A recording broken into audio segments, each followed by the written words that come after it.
Well, hello, Don and Gina. It's so great to be here today. I was reflecting on a story, and I come back to the same story about community all the time, because it's a story that I think really illustrates what it is like to be held by a community of proximity, by the neighbors and people that are around us. But I have to go backwards in time a little bit. Um, I lived in like various communal-ish settings, living with roommates for the most part, for most of my adult life, and then found myself in the suburbs with a baby on the way, and my partner and I looked at each other. And we realized that we'd lived in this home for 2 years in the suburbs, and we'd never been in a neighbor's house. We had this baby on the way, and we just thought, I think they always say that it takes a village to raise a child, and I'm not really sure where our village is right now. It just started feeling especially lonely in that moment. So we found this forming co-housing community, which I'll share more about what co-housing is, but basically it involved us downsizing from this three-bedroom home into a two-bedroom apartment. It was a lot smaller, and our family thought we were crazy. We've got our family's expanding, but we're like moving to a smaller place with people all around, and they just thought, I think you're supposed to go in the other direction. But we really believed in it. So we joined this community, and it was, I moved in, let's see, I think I was 7 months pregnant when we ended up moving in. And when we brought our daughter home, everyone was so eager. She was the first baby born in the community. So we had to put on, we made a sign for our door that said, her name's Cadence. So it said Cadence's office hours, so that we could kind of like keep all the visitors at bay, because everyone was so excited to meet her. But when she was just under 3 months old, she had a life-threatening respiratory virus. And so we spent a week at Children's Hospital in the ICU. And it was really traumatic and all-consuming. And enough just having a newborn, and then being in the hospital was Hmm. really an intense time. So we came home after this week in the hospital, and it's that feeling of like, oh my gosh, I haven't been in my home. I don't know what state I left it in. I'm starving. My baby's crying. I'm sure the refrigerator is just filled with rotting food, and we have nothing to eat. And I remember that feeling of like walking in the door, just feeling completely shell shocked. And so we came in, and we set down our bags, and I opened up the refrigerator to assess the situation. And an anonymous neighbor, while we were gone, had let themselves in and filled the refrigerator with fresh groceries. And I Oh, still don't know who that neighbor was. oh. And I think it's just the most beautiful gesture. And I come back to that all the time when I think about what it feels like to be known by your neighbors and supported in that way. So, hello, this is Gina And this is Don. with Focused Healthy Family. This is podcast number 230. And today we are talking to Trish Becker-Hafnor with National Cohousing Alliance. In today's podcast, we are talking to Trish about seniors and alternative places to live. Trish is the executive director of the National Cohousing Alliance and a founding member of two choosing communities in Denver, Area Cohousing and Chase Street Commons. She is a TEDx speaker and passionate about advocating for housing solutions that address our collective crisis of loneliness, environmental degradation, and housing inaccessibility. Above all, she believes that humans need one another for meaning and survival, and that collective housing is poised to be among the signature movement of our time. Welcome, Trish. So glad you're here. Thanks so much. I'm so happy to be here. It was a touching story. It gave me chills, and I just, Mm. And We if we we, have three children of our own, so we know that. I Mhm. mean, and I can only imagine, having a serious illness and having to be away at a hospital Mhm. with your baby for a while. Mhm. makes me think we got to get out. We haven't, we've lived here, what, 2.5 years? We haven't Mhm. really met that many people around us. And makes me think about we need to probably make Well, it's like, interesting because I think it's becoming way too common. We lived in a small neighborhood Mhm. before we moved up here in Charlotte. We lived there 22 and a half years. And we had a yard sale right before we moved to get rid of stuff. We talked to more people in the neighborhood at that Mhm. yard sale that we did in 22 years. I mean, Yes. we moved in here and we're like, we need to have a yard sale right away so we can meet people at the Yes. beginning.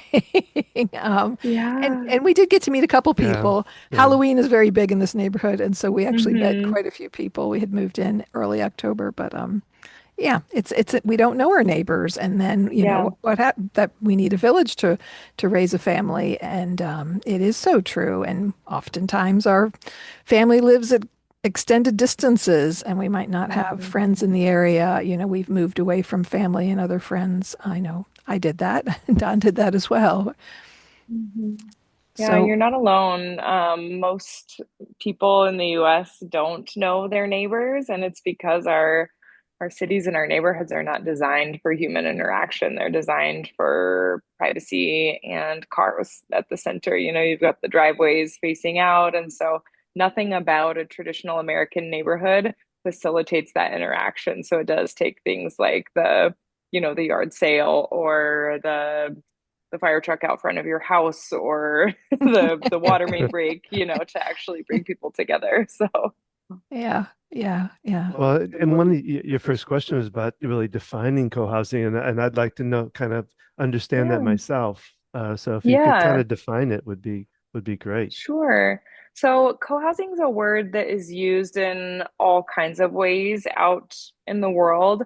Most people use it to mean just any way of living together. It's actually a model that started in Denmark. And so the particular model of co-housing is private homes, full homes. They're usually slightly smaller square footage than a traditional home because on top of those individual privately owned homes, you also have shared spaces, which could include a common house, gardens, playgrounds, yoga studios, workshops, etc. Oftentimes, like a shared guest room, for example, that you can rent out instead of having it in your home. And then on top of that design, probably the most important piece is the social infrastructure. So basically, it's just if you live in co-housing, you're not just living in a neighborhood with a shared common house, but you're actually intending to know your neighbors, to ask for help when you need it, to show up when you can, to put some of your time towards the betterment of the community, whether it's through joining regular meetings, being on a committee, or just offering your time towards the garden or the budget spreadsheets or whatever your skill set is. So yeah, it's this Danish model that came to the US in about 30 years ago. And now there are about 180 co-housing communities in the US, existing communities. About a dozen of those are senior co-housing communities, and hmm the rest are multi-generational. So would have seniors, babies, all in the mix. And then there's about 150 in some stage of formation as well across the country. yeah. I was looking at Yeah. the website, and Yeah. I actually pulled up the one closest to us in the Yes. Raleigh area of North Carolina just to kind of get a better feel for it and learn more. We came Yeah. to this conversation because I'm an occupational therapist. I've worked with geriatrics and for a long time and worked in independent living and assisted living. And so looking at what other options are out there for people because Don and I got talking about, well, what about if people want land and want to really Hmm. garden and stuff, what else is Hmm. out there? And that's kind of how we came to Hmm. understand this, and that being able to find a group of people with a shared interest, yeah, just the benefits of that. I mean, as you described it, I think about the memory care places, the nice ones I've worked in. So it's for people with dementia, but there's everybody's Hmm. got their room, and then there's a common dining room, and there's activities, and some of them are set up Hmm. with kind of what the storefronts.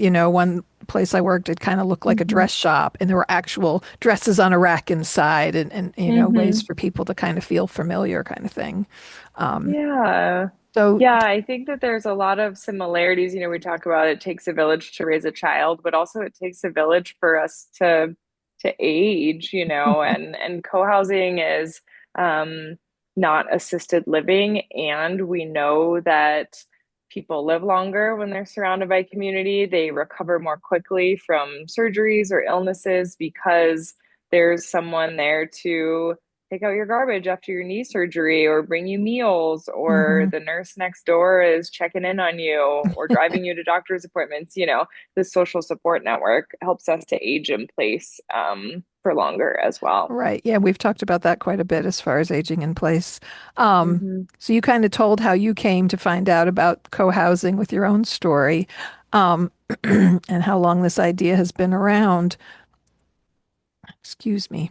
Don, if you have a Well, question, Mike. the question I have is when they when they, I mean, I guess it's kind of, I can kind of guess this answer, but do most people come in there knowing that they're going to meet their neighbor and that this is part of what they're signing up for? Yeah, that's a great question.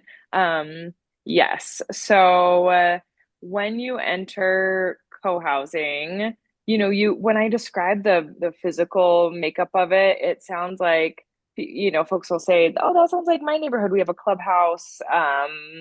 We have a shared pool." But a main difference is that in those neighborhoods, the property, the neighborhood, the community is externally managed, where in co-housing, it's managed by the people who live in it. So they're making the decisions, they're designing any programming, balance of labor, all of that. So when you enter co-housing, you do like you go through a process of being educated. Here's what we expect from all of our residents. Here's what you will get in return. Ideally, people will, join some potlucks and maybe even attend a community meeting. So it really is an intentional decision. And that's how you get these healthy communities, because it's made up of people who are saying, yes, I'm into this alternative way of living, and I'm opting into all of this. So you don't often have people that stumble into a co-housing community without knowing what Wait a it minute, I what don't it have is. to do what? Kind of, Yes. yeah, Yeah. that wouldn't. Yeah. It's Well, not unheard of, but on the reverse side, we live in a small neighborhood, and um, our what is it called? HOA. HOA is mhm, managed by our community. There's like 100 yeah. houses in our neighborhood.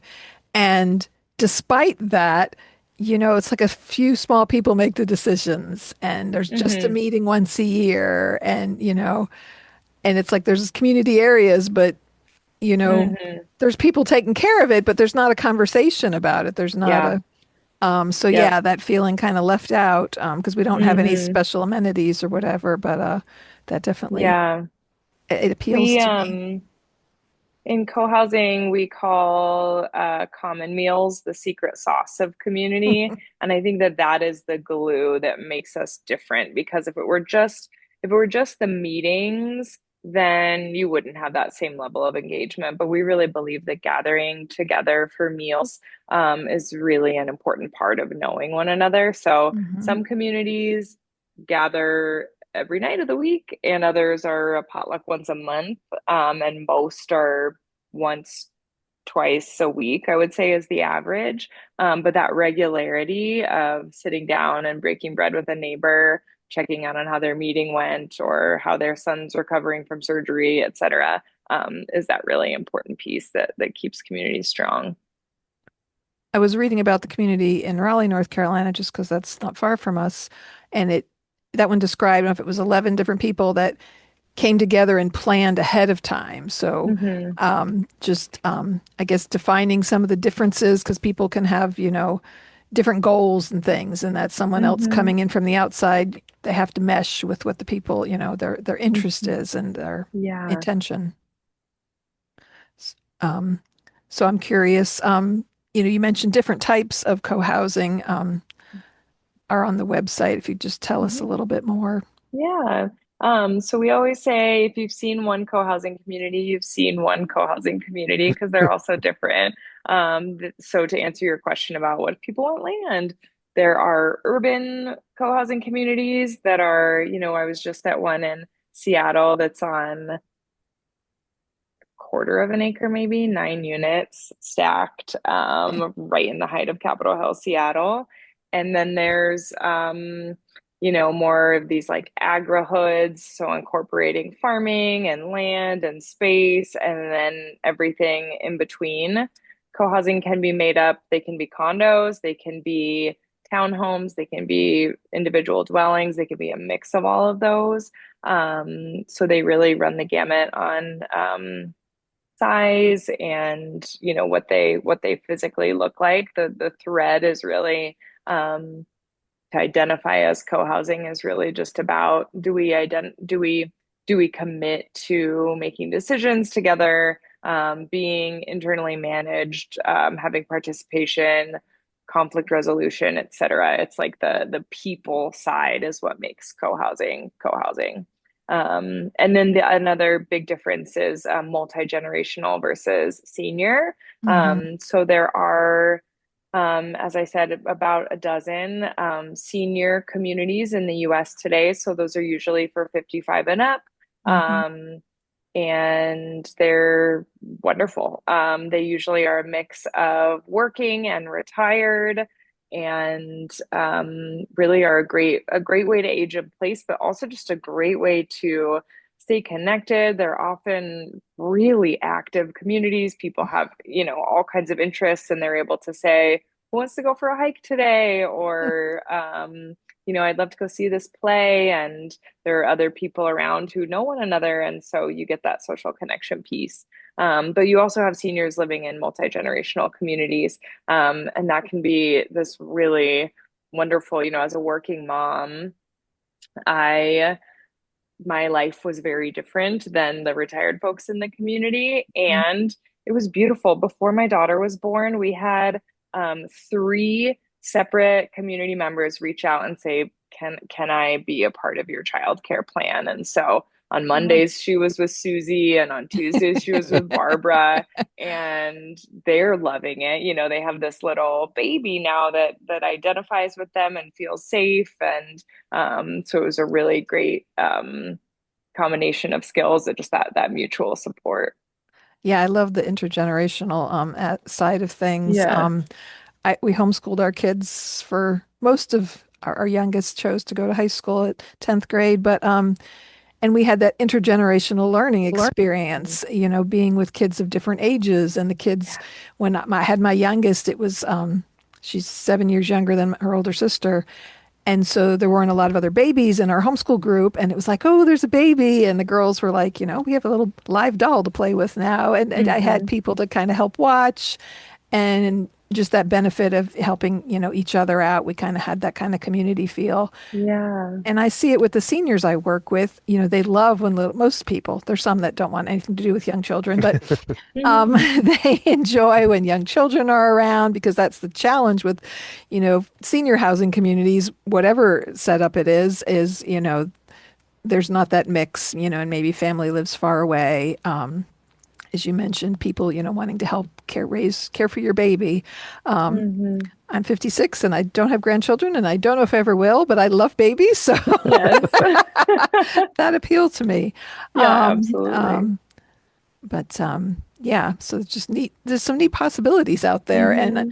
like, I'm curious about, do most of them form and then they build the housing, or do some places, kind of, yeah, I don't know how that would work moving into a Uh, space that exists. yeah, that's a great question. Yeah, you were mentioning you were looking at the one in your area and there were 11 people. I'm imagining you're talking about the founding members. Hmm. Oftentimes we call them the Okay. burning souls. So it's these, it's like a person or a couple people who are like, you know what we should do? We should like all have our own homes, but then we come together for meals and we do things together. And then they find out that there is this Danish model. And so they start kind of dreaming. And then that group of burning souls grows. We call it the potluck stage because you're just hosting a lot of potlucks. You're just sharing your vision, and, finding people who share in your dream.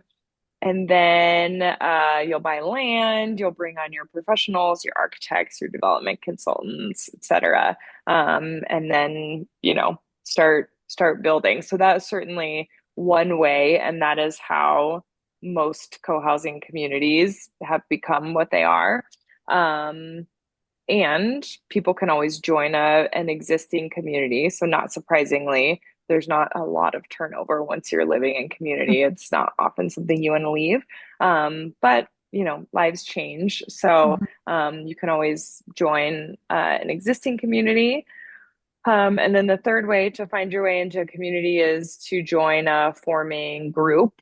So, the groups that are in the potluck stage, or maybe they have land, they're all over the country and they're all listed on our website. But yeah, those are kind of the ways that a community can come to be, or that someone can find their way into a community. Okay. Because it sounds like there's a lot of groups out there that are still in planning stages when you're talking about the groups that you can join. Yeah. That Yeah. I mean, just about as many as there are communities, there are that many in some stage of formation, whether they're under construction or just, Yeah, doing the potlucks.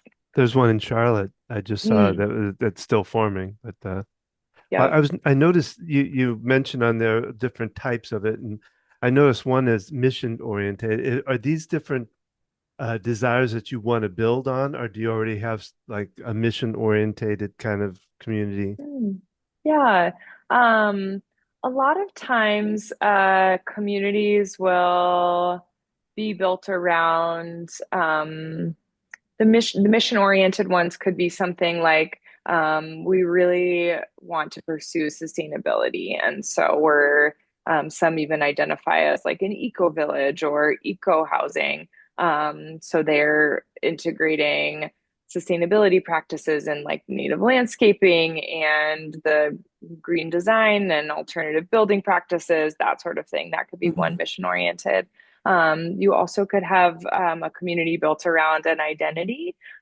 So, for example, there are several communities that are forming for, um, families who have adults with developmental disabilities and they're about to age out of care. And so they're looking for a community, to support Right. their adult children as well Mhm. as them. And so these neurodiverse communities, could be mission oriented. So those are some examples of some. But then beyond that, just more generally, if it's a general co housing community, they're really, values oriented. So they would state, what's important to them, so that people who are interested know, if they share those same values and if it's a good fit. Right. Well, I was kind of curious too, is that you mentioned about the eco idea of it. Do Mhm. a lot of them start kind of building on that, like having solar and different things for the community? Well, even I was even Hmm. thinking of water and electricity and things like that. Do they share those? Do Yeah. they have water tanks that they build on and things like that? Do a lot of them do Yeah. that kind of thing? Yes, totally. So, sustainability is pretty much a universally held value in co-housing. Okay. Some go, really deep into being an eco village, and others just sort of incorporate it. But yeah, you're gonna see bike garages, EV charging stations, solar, group composting practices, um, yeah, green energy, car sharing, all of these sort of daily life. And we also believe that when you're experiencing a life of connection and belonging, you're called less to consume mindlessly, to order the stuff on Amazon. Instead, you're experiencing a more, meaningful and purposeful life. And not to mention just all of the sharing that happens naturally. So we also have a saying in co-housing, does everyone need their own lawnmower? And this is Yeah. just sort of this ethos of like, gosh, how much stuff do we accumulate as individuals and families? And then we all have these houses with so much of the space dedicated to just storing the stuff, and then we're paying more and we're heating the space to store the stuff.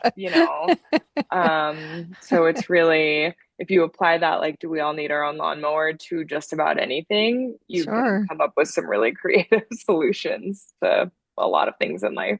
Right. I see the cost saving factor of that because yeah, Mhm. you maybe you mow your lawn once a week, but so you don't need to use it all the time. And Right. because I was wondering too, the cost of housing in our communities, like the one you said you've moved into was kind of an apartment setup. So I'm guessing it was all about the similar cost, although for people who can't afford as much, Mhm. are there some more communities that offer different housing options as far as the affordability? Yeah, that's a great question. It's a common question and probably the most important one that we ask ourselves right now. So co-housing is not inherently a financial or a legal model, it's a social model. Hmm. So I think a lot of people expect, like, they hear co-housing, they think sharing, so they think, oh, it must be an affordable approach, and it's not. It's a social model, and that social model can be put on a luxury apartment building, or it can be intersected with an affordable financing strategy. So whether, maybe a community organizes as a cooperative, and that's a way to keep it affordable. And then of course there's just the cost sharing that's inherent in, yes, one internet package, the sharing of walls or the sharing of commodities, that sort of thing can save cost. So yeah, the affordability piece is so important, and our organization has recently expanded to support more affordable approaches. So traditionally, we've just supported this like Danish model of co-housing, and now we are co-housing and housing co-ops, or retrofit neighborhoods, which is where you would either build on an existing land, or even there's some really inspiring neighborhoods that are getting together and tearing down the fences between their houses in a traditional neighborhood. They're building accessory dwelling units in their backyards. So all of these creative and more affordable ways to get towards knowing your neighbor and experiencing community. Do they do? I was just, my mind's. Do they do anything kind of odd things? Like I was thinking of, they now you can get trailers, like trailers that they Mm. build houses on. Are there any Yeah. communities that do odd things Yes. like that? Yeah, totally. So that's actually a model that I'm really excited about because um, so a lot of times, like, a tiny home would be called an ADU, an accessory dwelling unit, and an ADU would also refer to like a converted garage, or uh, the mother-in-law apartment that you think Mm. of.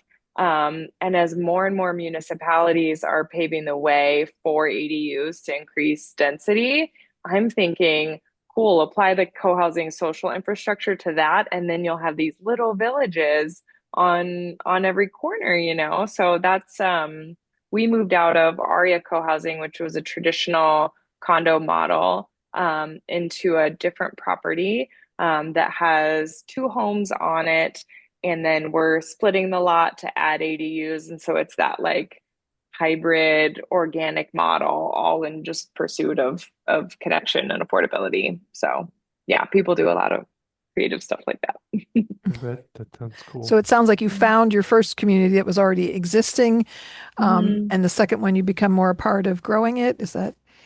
Yeah, it was really family dynamics. So my aging mother and my 97-year-old grandmother were in a place where they needed support, and they weren't able to move into the Cohousing community that we lived in. So we said goodbye very tearfully, and are still we're very close by and really connected with that community still. But we combined households with them. So it's a multi-generational community here of family. And then we have been really fortunate to be embedded within a really actively engaged neighborhood as well. So we do regular potlucks, and just this last weekend we did a community tradition where everyone camps out in the yard together, and it's the great neighborhood camp out, and so we play capture the flag and So yeah, so we're really excited about ways to build connection within traditional neighborhoods too. We know that Okay. not everyone can sell their home and move into co-housing, or maybe they don't want to. It's Mhm. not for everyone. Um, but as an organization, we're just really excited about lots of paths to just knowing your neighbor and being more connected. Sure. So it sounds like you co-housing with your mom and your grandmother Mhm. within an existing neighborhood. Is that Yeah, accurate? that's right. Okay. So That's right. Yeah. and I imagine you found a neighborhood that had some sense of community already.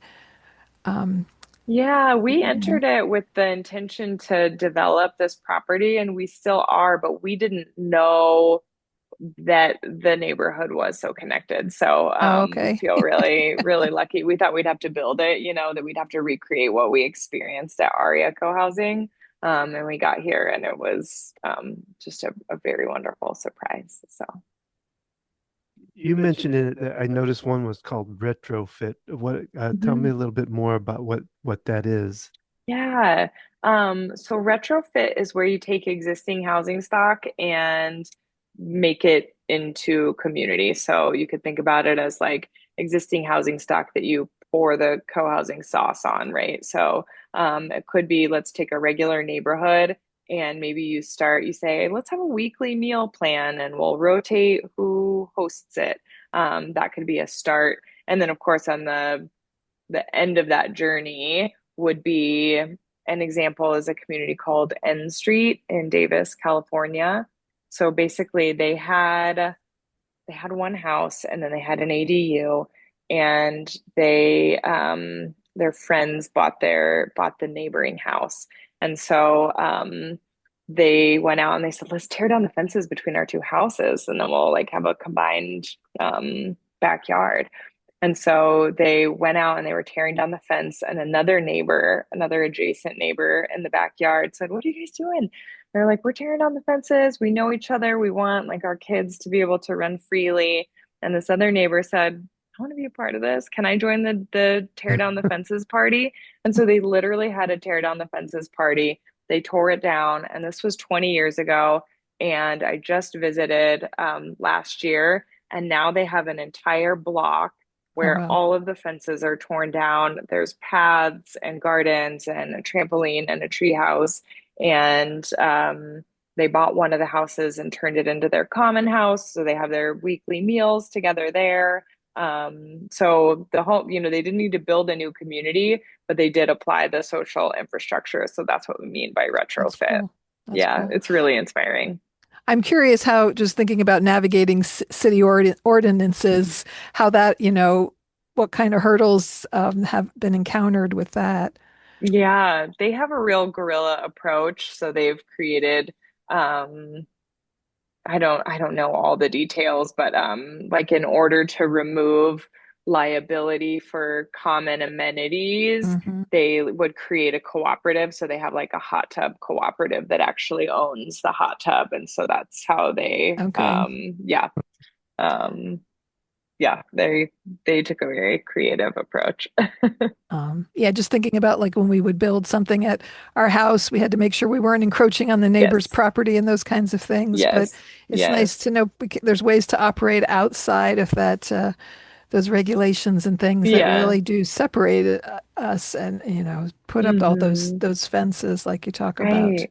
Yeah. Um, Do you have anybody that um that not refuses it, but just isn't isn't keen to it? That well, I mean, have you ever been in an area where they tried to do it and somebody comes and kind of Oh yeah. refutes it, I guess, Yeah. or whatever. I think that there's a lot of stigma because people hear co-housing and they think commune, they think Mm. mhm. cult, they think that's different, that's against the mainstream, and so it scares me because it's Mhm. different. Mm. Mhm. So I spend a lot of time talking about what co-housing isn't, Mhm. and I feel like I spend a lot of time explaining that it's not weird to know your neighbors, that it's really a very Mm. natural, normal way to live. But because it's so different than this single family home and what we're told success looks like, it scrambles people's brains. And so, yeah, a lot of times people will hear, "Oh, you're building co-housing here? That's not what I want in my neighborhood." Um, so yeah, there's a lot of advocacy work, and that's one of my missions in this job is to we want to make co-housing a household word. We want people to know what the model is so that when they're exploring their options, like you said, "Oh, I wish I knew about this before we bought our house." We hope that everyone would know about it, and so when they're planning their lives out, or they're going to have kids, or they're going to move, that it's a viable option for people. So. Yeah, I'm thinking about, so I grew up in the 70s and 80s, and Don's Hmm. 10 years older than me, so he grew up in the 60s. And just thinking about, even we played with the neighbor kids in the yard. And I mean, I Hmm. lived in Yeah. I lived in suburban areas. You lived in very suburban area outside of, in the St. Louis area. And that we hung out with the neighbor kids, and my Hmm. parents knew the other families, maybe not really well. I know you had probably even closer connection. You were in a very small neighborhood, Don, Um, that you lived in St. Louis. But just that whole idea is so different now. Hmm. Um, people talk about crime Yeah. and issues, and it's hard to know, that kind of stuff existed before. Hmm. But yeah, how did we get so isolated? And I know different areas of the country have different. So I'm from the Northeast, and then I moved south, and people Hmm. say hi to their neighbors, but then you don't really get to Hmm. know them. And I Yeah. went to visit my brother, and when our kids were small, and I think I walked the kids to school. They lived in an area they could walk, and like nobody was like talking to me. But I remembered that up north, you get to know people, and you really get to know them, and you get to Hmm. know them well. So someone who's a stranger, they're not like, "Hey, how you doing?" like they are down south. But Hmm. just different ideas of living with people in community, and just knowing it's so different across the country. But there's Hmm. definitely been this move away from um, Playing together and having doing having to a community together. Like Yeah. we moved into a neighborhood. Um, we had a 3-year-old at the time, and we looked at some houses that were like off a main road, and we wanted a neighborhood. And yet our we we didn't. chose to homeschool, and so we had that community, but they didn't live near us. Hmm. Um, and we never really got to know. There's one family that lived behind us, and our kids played together because it was convenient. The boys kind of didn't have a whole lot in common, but they played together because they lived, behind us. Um, I'm losing my train of thought, but just yeah, we look for that sometimes, a neighborhood, but then Hmm. people's lives can be so different, values can Yeah. be different. Hmm. That yeah, Yeah. that can I think create a. that that's an experience that we all have. I heard a study. I feel like it's poor form to say on a podcast I heard a study and not be able to cite what the study was or who did it, but it was around they had people who grew up in like the 60s and 70s draw a map of where they were allowed to play. And then they had kids do it again, now. And the Right. maps now of like where you're allowed, everyone has like, "Oh, I'm allowed to go to the park on this direction and this street." They're so much smaller Oh yeah. because we're scared. Yeah, I'm a mom of an 8-year-old, and I understand that tension of like wanting, I want her to be a free range kid. And no one else, when I look around, no other parents are allowing that. And so Hmm. it is hard, and we do crave that, especially as parents. I crave that so much for my child to be able to run free from neighbor's house to neighbor house, and just to know that she's safe and that she's known by the people who live around her. That's Hmm. really important to me. So yeah, I Hmm. get it. Well, in my the wives would be home, so there was always Mm. people looking and going, and Yeah. now it's both a lot of times are working. It kind of changes Hmm. that mode. Yeah, that dynamic. Yeah, because even my Yeah. mom stayed at home until we were old enough to take care of ourselves before she went back to teaching. But Hmm. yeah, there's that dynamic is very different now than it was. But Hmm.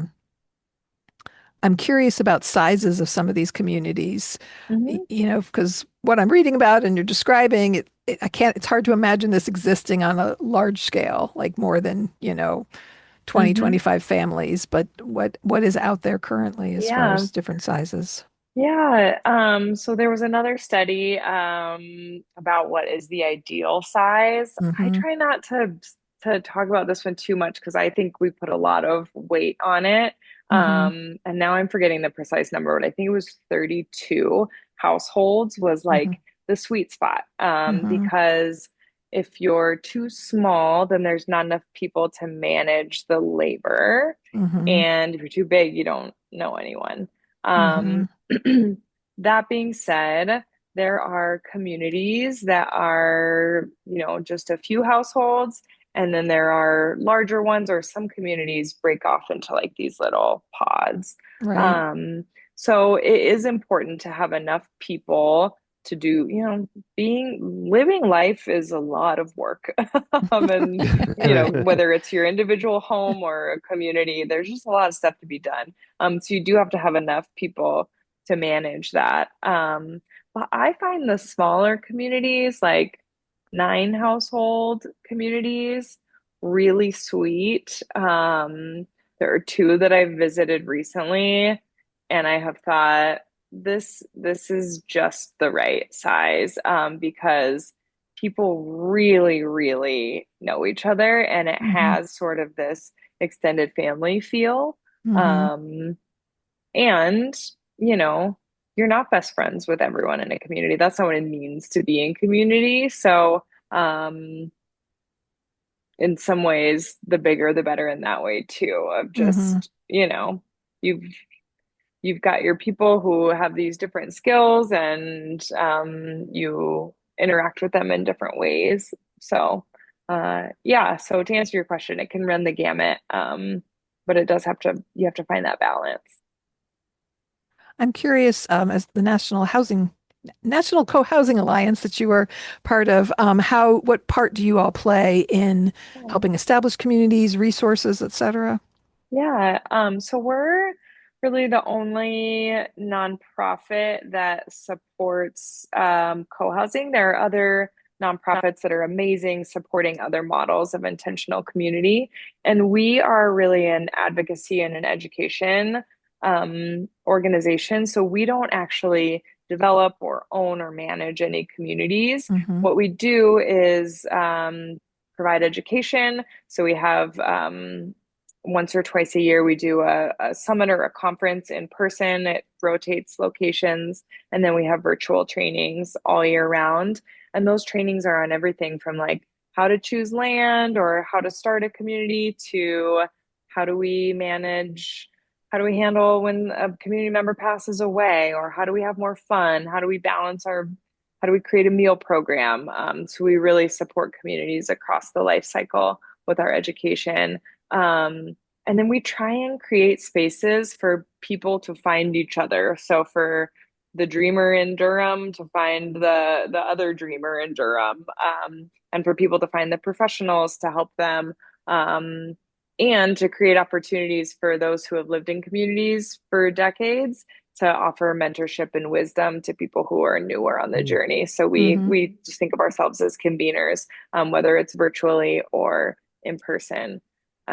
We also host an event on the 10th of every month at 10 a.m. Mountain Time called the Commons, Okay. which is a great place. I think of it as kind of the front porch of co-housing. Just if you've heard the word and you're wondering what this model is, you come to this virtual thing. We do a 30-minute presentation, and then people just chat with one another. Mm-hmm. So that's just an important way that we're spreading the good word of co-housing. Sure. I've got to ask this question just because the work Don and I do with parenting, looking at parenting and sandwich generation, navigating Mm, children and seniors, we talk a lot about communication. hmm. And some of the things that are popping in my head as you're talking about communities Yeah. is, you know, what kind of support and resources have you seen used, or because there can be challenges with neighbors Yeah. disagreeing and dealing with Mm, conflict. yeah. Such a great and important question. So, um, communities are not inventing their decision-making processes for the first time. There are models. So Hmm. there's several governance models that help people to make decisions together. Most communities have a conflict resolution process, whether it's a team, sort Hmm. of an ombudsman, or a, you know, um, small council of people that can help support when you're in conflict. Um, and then that's also where this like the fun part of community comes in, because if you're just having meetings and you Hmm. don't really know one another, then communication can break down. But when you know your neighbor, you know what they're going through, you have that like foundation of belonging, you feel like you're part of something, you're Sure. it's easier to work through a conflict, because there's that shared humanity, Yeah. rather than the neighbor that you don't know but that is disagreeing with you on, whether you can paint your fence red or whatever it is. That like relationship piece is really important. So yeah, so successful communities really invest in that piece. Hmm. They'll have an annual retreat, or the meals, the work days, they're investing in those relationships, which is what makes communicating about the the less fun stuff easier. Does that answer Sure. your question? Yeah. There's Yeah. so much there. Right. Right. It Yeah, just kind of popped into my head. And I'm like, yeah, because we do so much talking about communication, I just wanted to make sure we kind exactly. of delved into that a little bit. So, what Yeah. other tips would you give our listeners if they have more interest Hmm. in this? And, what recommendations would you have? Yeah. Well, I always share with folks to come to the Commons. So cohousing.org has that info. I also always recommend doing what you did, Gina, which is poke around on our directory, see are there communities near you or in other places that you have roots, and then reach out to them, see if you can come to a potluck or a community event. We do the usually the first weekend in May, we do National Co-Housing Open House Weekend, which is where Okay. communities all over the country open their doors and let curious people come in and tour and talk to them. So, check it out, see what it feels like. That's a really great first step if you're wondering if co-housing might be right for you or just wanting to learn more. Go see what it's really like and talk to people in co-housing. It can be really educational, and then sometimes you might get on the interest list and then you want to move into that community, sure. Hmm. But more often, an existing co-housing community will connect you with other people. So Hmm. they'll say, "Oh, have you met this person? They're sort of trying to get something going over here." So they really act as hubs and can be a great experience to see what it's really like. Cool. Yeah. And what final, if people want to learn more, reach out. If you just give, and we'll post this up in the notes that people can see, but website and other Yeah. contact information that you'd like to share. Yeah, cohousing.org is where we are online, and we've got lots of educational resources and lots of info about what co-housing is and where you can join us at events in person or virtual. And we're on most of the social medias. I think the links will be in the show notes, but Sure. yeah, National Co-Housing Alliance. Wonderful. Yeah. Well, Trish, we really thank you for being on here. This has been very informative. Like I said, this is what we've got to look for a long time, and you've given a lot of great answers to it. So really appreciate you being here. Yeah, I appreciate you both for hosting these important conversations just about creating intentional lives in so many ways. So thank you so much for the invitation. Well, thanks for joining us today on the Focus Healthy Family podcast. If the conversation today, sounds good to you, we ask you to like, maybe subscribe, and share it with somebody that you feel like might have benefit for it. You know, and consider if stress and panic are part of your daily life. You may want to consider my EFT tapping series. A lot of people call EFT very weird, but when they really try it out and they've worked some sessions with me, they figure out that it really works. So, you want to check out our website to find out more. You can find it at focushealthyfamily.com or focushealthypodcast.com. You can also connect with us on social media. Instagram at Focused Healthy Family. Instagram is Focused Healthy Family 1. Facebook is Focused Healthy Family. And YouTube, it's Focused Healthy Family. New episodes come out every Thursday morning, 8 o'clock. And you can find out a lot of good information about even the past that we've done. Plus, you'll hear about our co-housing here today. And if you're looking for someone to speak at your organization, your caregiver group, or a support group, Don can be there to help talk about reduced stress and build resilience in caregiving environments. For more information about booking Don to speak at your location, please reach out and schedule a presentation or workshop. And remember, how you speak to your children and your loved ones today shapes their future and yours.